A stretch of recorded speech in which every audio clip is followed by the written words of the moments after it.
अब देखिए क्वेश्चन कैसे होगा। इन्होंने कहा कि सारणिक का प्रयोग करके,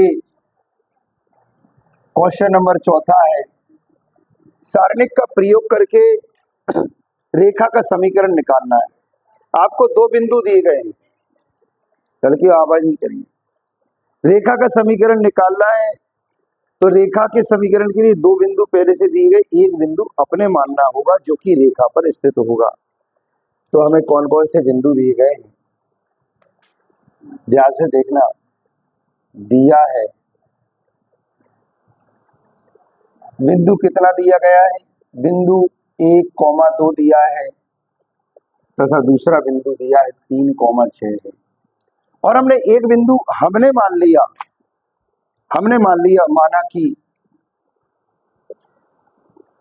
माना कि x, y एक बिंदु मान लिया, दी गई रेखा पर स्थित है। या इसका मतलब क्या होगा, संरेख हो गया।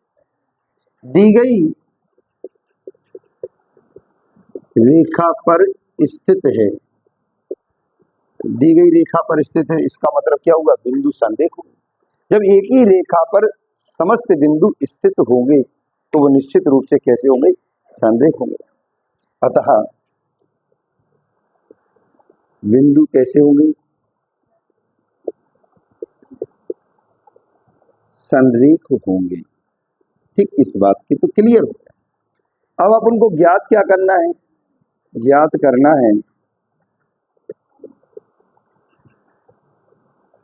रेखा का समीकरण ज्ञात करना है।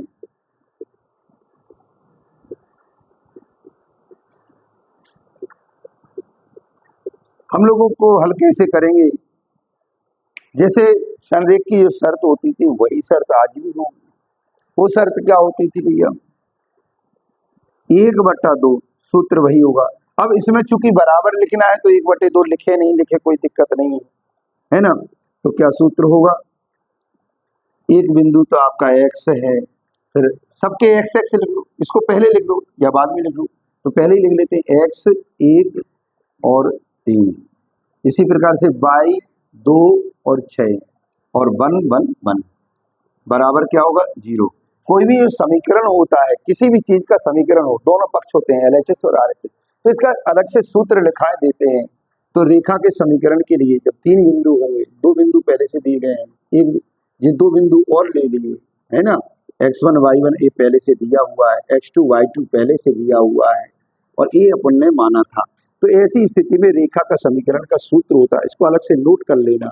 रेखा का समीकरण क्या होता है भैया, रेखा का समीकरण, तो ये सूत्र हो जाएगा x x1 x2 y y1 y2 1 1 1 बराबर क्या हो जाएगा, 0। तो ये हमने सूत्र लिखा।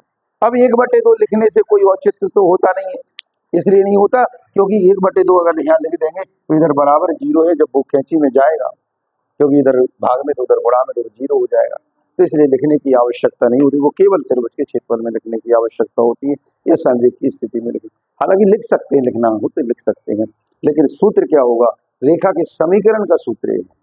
तो क्या होगा, x1 x1 x2 y y1 y2 बना वही है, चीज तो वही है, x1 x2 x3 होते थे, वह x3 की जगह xy हो गया, या जैसा भी आप चाहो, चाहे पीछे लिख लो, नीचे लिख लो, चाहे ऊपर लिख लो, उससे कहीं कोई फर्क पड़ने वाला नहीं। क्लियर हो गया, बिल्कुल वैसे ही जैसे खोलते आ रहे थे वैसे ही खोलेंगे। कैसे खोलते भैया, x लिखेंगे, याद आ रहा है, जिस पद को लेते हैं उस पद की सीध का रो और कॉलम छिपा देते हैं।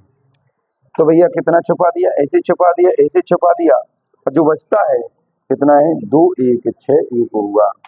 बीच वाले पद के साथ क्या लगता है, माइनस एक्स्ट्रा लगेगा, और फिर इसको ऐसे छुपा देंगे, वो वाली सीध का रो और कॉलम छुपा देंगे, तो 1 1 3 1 होगा। फिर 1 बचा तो इसको भी ऐसे ही लिखना है, कितना होगा, ऐसे रो 1 2 3 6 1 2 3 6 और बराबर क्या हो जाएगा बेटा, 0 हो जाएगा।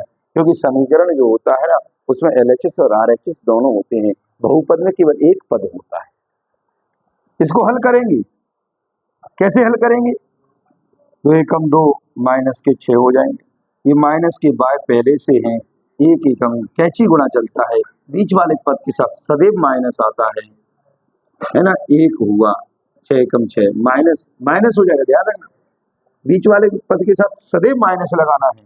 6 में से 2 गए माइनस के 4x हो गए, माइनस के 3 में से 1 गए माइनस के 2, माइनस माइनस प्लस के 2 बार हो जाएंगे और वो कितना हो जाएगा, 6 में से 6 गए वो 0 हो जाएगा, बराबर 0 हो जाएगा। इसी बात को आगे करके अगर आपको करना है या करके क्या कर देंगे भैया, क्या कर देंगे, माइनस के 4x बराबर माइनस के 2 बार हो जाएंगे।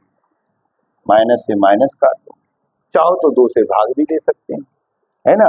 तो या करके अगले स्टेप में चाहो तो ये 2x हो जाएगा और ये कितना हो जाएगा, y हो जाएगा। या करके y बराबर 2x या 2x बराबर y, एक ही बात होता है। ये रेखा का समीकरण है, आप एक ही तरफ ले सकते हो, उससे भी कोई फर्क नहीं पड़ रहा है ना। आप पक्षांत आप ये बराबर नहीं करना चाहते तो भी चलेगा, है ना, एक ही तरफ रहने देंगे तो भी चलेगा, आंसर हर प्रकार से आएगा। क्लियर हो गया, कहीं कोई डाउट तो नहीं। तो करना क्या क्या है वो समझ लीजिए ध्यान से।